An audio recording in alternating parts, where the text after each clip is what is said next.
પ્રધાનમંત્રી નરેન્દ્ર મોદી આજથી 2 દિવસ ગુજરાતના પ્રવાસે ત્રીજી વાર પ્રધાનમંત્રી બન્યા બાદ નરેન્દ્ર મોદીનો આ પ્રથમ ગુજરાત પ્રવાસ છે। મેટ્રો રેલમાં પ્રધાનમંત્રી મુસાફરી કરશે। આજે 4:30 વાગે વડસર એરફોર્સ સ્ટેશનની પણ તેઓ મુલાકાત લેવાના છે।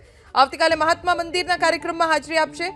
ગ્લોબલ સમિટને તેઓ ઉદ્ઘાટન કરશે। અમદાવાદથી ગાંધીનગર સુધી જે મેટ્રો ટ્રેન દોડવાની છે તેમાં પણ તેઓ મુસાફરી કરવાના છે। 16 સપ્ટેમ્બરે પીએમના હસ્તે મેટ્રોના બીજા ફેઝનું લોકાર્પણ કરવામાં આવશે। પ્રધાનમંત્રી નરેન્દ્ર મોદી આજે ગુજરાત આવશે અને ત્રીજી વખત પ્રધાનમંત્રી બન્યા પછી માદરે વતનનો આ તેમનો પહેલો પ્રવાસ છે। અમારા સંવાદદાતા કુશાંગ સોની પાસેથી વધુ જાણકારી प्राप्त કરીશું। કુશાંગ, પ્રધાનમંત્રી નરેન્દ્ર મોદી પ્રધાનમંત્રી ત્રીજી વખત બન્યા એ પછીનો તેમનો પહેલો પ્રવાસ અને અનેક વિકાસ કાર્યોના લોકાર્પણ ખાતમુહૂર્ત તેમના હસ્તે થવાના છે। કેટલો મહત્વનો તેમનો પ્રવાસ ગુજરાત માટે?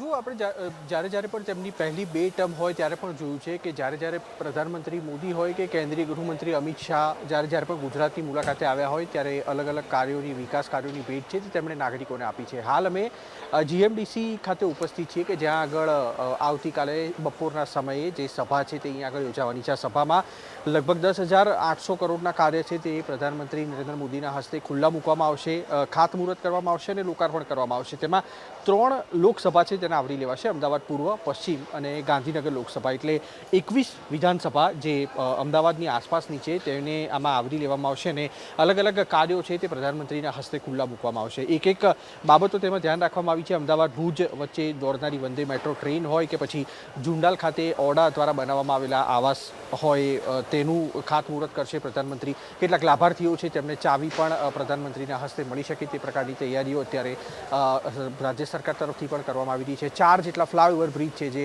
અમદાવાદ પૂર્વ અને પશ્ચિમ તે બંને સ્થળો પર બનવા જઈ રહ્યા છે તેને પણ પ્રધાનમંત્રી ખુલ્લા મૂકશે। નરેન્દ્ર મોદીના હસ્તે કયા કયા બ્રિજ ખુલ્લા મૂકાશે તેની વાત કરીએ તો નારો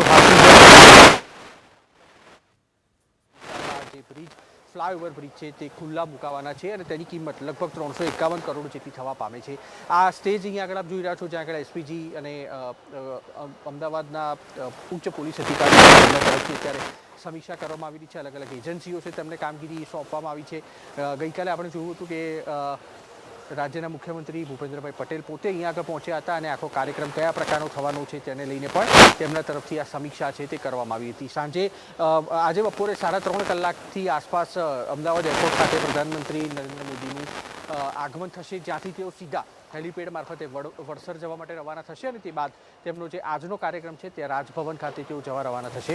આવતીકાલના કાર્યક્રમો મહત્વના છે કારણ કે ગુજરાતમાં ફેઝ 2ની જે મેટ્રો છે તે અમદાવાદ ગાંધીનગર વચ્ચે દોડનારી તે પ્રધાનમંત્રીના હસ્તે ખુલ્લી મુકાશે। અને તો પ્રધાનમંત્રી નરેન્દ્ર મોદી ગુજરાતને અનેક વિકાસ કાર્યોની ભેટ આપશે। અનેક વિકાસ કાર્યોના લોકાર્પણ અને ખાતમુહૂર્તનું આયોજન છે અને જીએમડીસી ગ્રાઉન્ડ કે જ્યાં ભવ્ય ડોમ બનાવવામાં આવ્યો છે, હજારોની મેદની પ્રધાનમંત્રી જ્યારે સંબોધન કરશે ત્યારે ત્યાં હાજર રહેશે।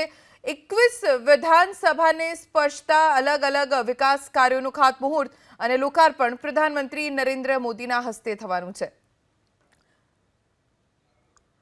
પીએમ મોદી આજથી 2 દિવસના ગુજરાત પ્રવાસે આવવાના છે અને ત્રીજી વાર પ્રધાનમંત્રી બન્યા પછીનો પહેલો તેમનો ગુજરાત પ્રવાસ અને ખૂબ મહત્વનો ગુજરાતની દ્રષ્ટિએ આજે 4:30 વાગે વડસર એરફોર્સ સ્ટેશનની તે મુલાકાત લેવાના છે। પ્રોટોકોલને ધ્યાનમાં રાખીને એ વિસ્તારમાં સુરક્ષા બંદોબસ્ત ચુસ્ત કરી દેવામાં આવ્યો છે। એટલું જ નહીં, પ્રધાનમંત્રીના આગમનને લઈને પણ તમામ તૈયારીઓને અંતિમ ઓપ આપવામાં આવી રહ્યો છે।